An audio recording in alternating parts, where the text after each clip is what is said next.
British parliament में भाषण दे रहे हैं सर आइजैक न्यूटन कि विज्ञान के पास नेविगेशन में समुद्र में जहाज कैसे जाएंगे इसका कोई तरीका विज्ञान के पास नहीं।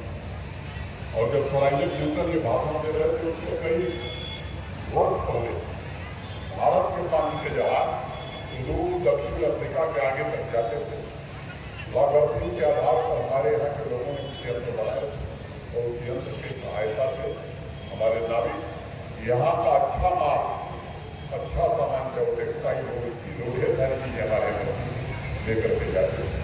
एक और छोटी घटना करने के लिए आज दुनिया में मेडिकल साइंस के क्षेत्र में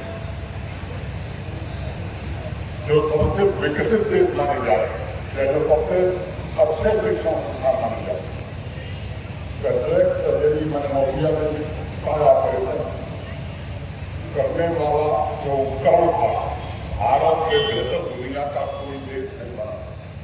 हमारी दिक्कत ये हुई ये हमारे यहाँ की किताबों में नहीं मिलता। दुनिया की जो सबसे बेहतरीन यूनिवर्सिटी मानी जाती है मेडिकल साइंस में जॉन हॉपकिंस, वहाँ की लाइब्रेरी में अभी भी किताब मौजूद है, लोगों ने पढ़ा है और कई देख चुके हैं।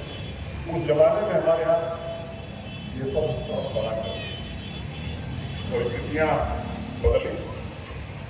लंबे गुलामी के लंबे काल होने के कारण हमारे शिक्षण संस्थान नष्ट हुए, जलाए गए, क्या क्या हुआ मैं उसको नहीं जाना। तब से देश इंतजार कर रहा था कि एक अवसर आए फिर से देश खड़ा हो, देश का और आत्मसम्मान, देश का स्वाभिमान खड़ा हो। मैं समझता हूँ कि वो वक्त आ गया और ये वक्त एक ऐसा वक्त है कि देश की जनता छूट गई, मुझे लगता है कि फिर कठिनाई हो। पिछले 3.5 वर्षों में जिन स्कूलों ने राष्ट्रीय शिक्षा नीति की अनुशंसा की योजनाबद्ध तरीके से लागू किया है, विश्वविद्यालय का जिक्र किया, मैं विश्वविद्यालय का जिक्र यहाँ नहीं कर रहा हूँ, वहाँ न सिर्फ अधिक परफॉर्मेंस में सुधार आया है बल्कि विद्यालय के स्तर पर वोकेशनल ट्रेनिंग तथा वर्तमान विश्व के लिए आवश्यक जो स्किल्स हैं उनको लेकर के भी एक नई जागरूकता आई। और इसलिए मैं आज ये कहना चाहूँगा कि राष्ट्रीय शिक्षा नीति विकसित भारत की गारंटी पूरा करने की सबसे बड़ी गारंटी।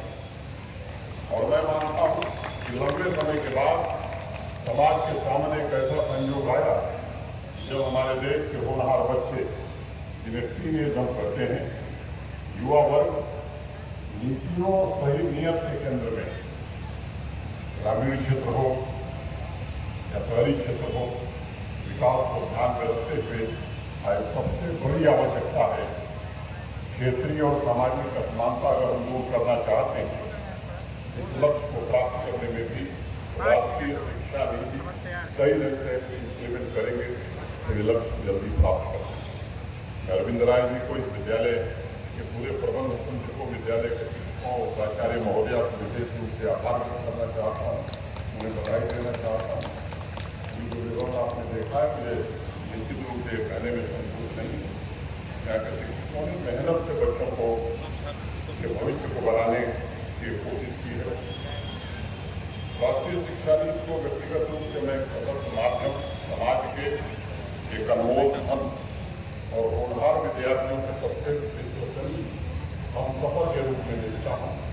और मुझे विश्वास है कि आने वाले भविष्य में भारत जो हम एक नॉलेज इकोनॉमी के रूप में देखना चाहते हैं, निश्चित रूप से इसके माध्यम से उभरेगा और इस नीति के माध्यम से एक ऐसी भावी पीढ़ी का निर्माण होगा जो नैतिक रूप से भी सशक्त होगी, संस्कारी होगी, स्किल्ड होगी तथा उसके स्वभाव में सेवा और त्याग की भावना भी होगी।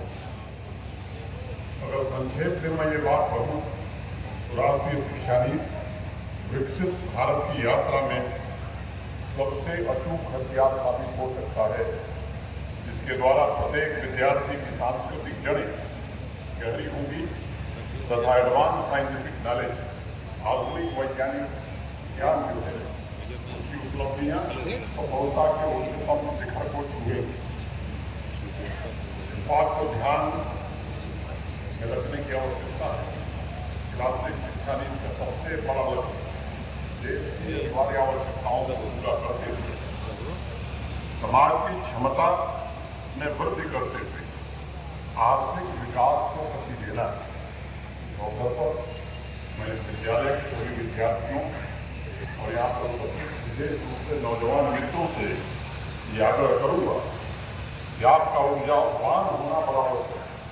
सदियों बाद समाज के शिक्षा में एक नई जागृति आई। सैकड़ों साल की गुलामी और आजादी के बाद के दशकों की निराशा के बाद, लंबे अंधकार के बाद एक नए तेज का दर्शन आज भारत की युवा पीढ़ी कर रही है। उसमें एक नया आत्मबल है, नया आत्मविश्वास है और ये भी सच है कि आज भारत का डंका पूरी दुनिया में बढ़ रहा है। भारत का पौरुष अपने प्रचंड रूप में संसार के अनेक देशों का मार्गदर्शन कर रहा है।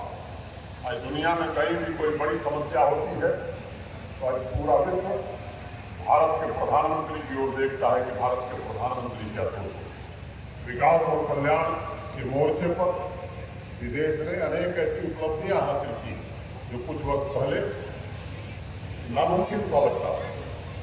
500 वर्षों के इंतजार के बाद प्रभु श्री राम के